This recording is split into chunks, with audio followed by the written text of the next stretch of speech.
বাঁশদ্রোণী থানায় গতকাল রাতভর ধর্ণা দেওয়ার পর আজ সকালে গ্রেপ্তার করা হয় বিজেপি নেত্রী রূপা গঙ্গোপাধ্যায়কে। প্রথমে আটক, তারপর গ্রেপ্তার করে লালবাজারে নিয়ে যাওয়া হয়।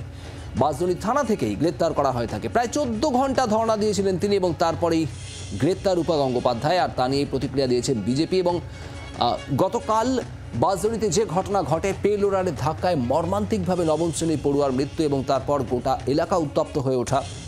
এই মুহূর্তে আমাদের সঙ্গে রয়েছেন বিজেপি নেতা সজল ঘোষ। সজলবাবু, রূপা গঙ্গোপাধ্যায়কে যেভাবে গতকাল রাতভর ধর্নার পর আজ গ্রেপ্তার করা হলো, প্রথমে আটক তারপর গ্রেপ্তার, কি বলবেন? যাদের গ্রেপ্তার করার কথা ছিল তাদের চুলও স্পর্শ করতে পারেনি। যাদের গ্রেপ্তার করার দরকার ছিল, যাদের গ্রেপ্তার করার কথা ছিল, তাদের চুলও স্পর্শ করেনি।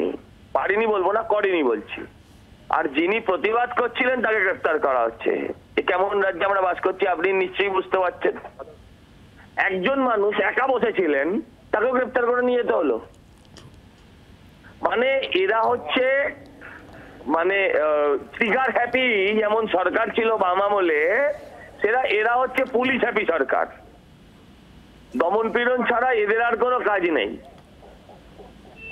হ্যাঁ, আপনি বলুন না, রূপা গাঙ্গুলি ক হাজার লোক নিয়ে বসছিলেন যে বিশৃঙ্খলা হবে। বলা হচ্ছে রাতভর শুটিং করেছেন রূপা গঙ্গোপাধ্যায়, তারপর সকালে তাকে প্যাক আপ করতে বলে পুলিশ। আচ্ছা, মমতাদি কি করতে গেছিলেন? হ্যাঁ, শুক্রবার দাঁড়িয়ে বলছেন রবিবারের মধ্যে ফাঁসি চাই। উনি কি করতে গেছিলেন? খিচমেরি ফটো। হ্যাঁ, বন্যার স্নানে গিয়ে হাঁটু জল ওই পাতা জল ডুবিয়ে সেখানে দাঁড়িয়ে ছবি তুললেন।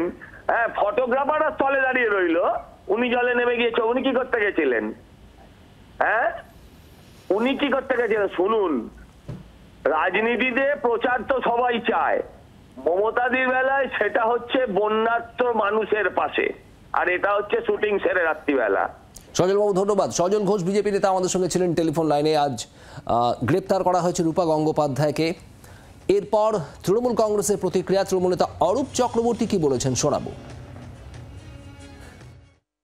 থানার কাজে, সরকারি কাজে বাধাদান করলে ঘন্টার পর নিশ্চয়ই পুলিশের একটা টলারেন্স লিমিট নিশ্চয়ই থাকবে। তাকে সেই সময় দেওয়া হয়েছে, তিনি প্রতিবাদ করেছেন। প্রতিবাদ হওয়াই উচিত, যে ঘটনা ঘটেছে তার প্রতিবাদ করাই উচিত।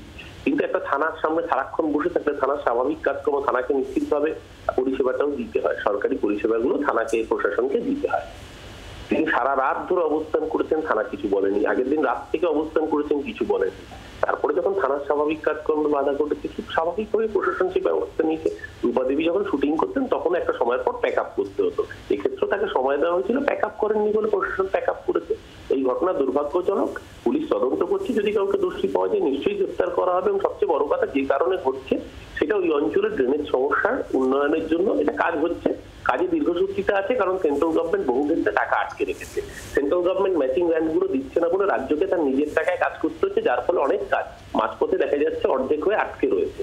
খুব স্বাভাবিকভাবেই রূপা গঙ্গোপাধ্যায়কে বলবো, উনি আগে সেন্ট্রাল গভর্নমেন্ট, কেন্দ্রীয় সরকারের তো প্রতিনিধিও বটে, উনি তো সেই দলের সমর্থক। উনি কেন্দ্রীয় সরকারকে বলুন যে আমাদের রাজ্যের যে নির্ধারিত টাকাগুলো, সেই অর্থগুলো বরাদ্দ করতে। তাহলে দেখবেন কোনো কাজ মাঝপথে এরকম ভাবে আটকে থাকবে না। এরকম কোনো মানুষের জীবন নিয়েও ছিনিমিনি করতে হবে। বাংলার আওয়াজ, বাঙালির আবেগ, জি 24 ঘন্টা।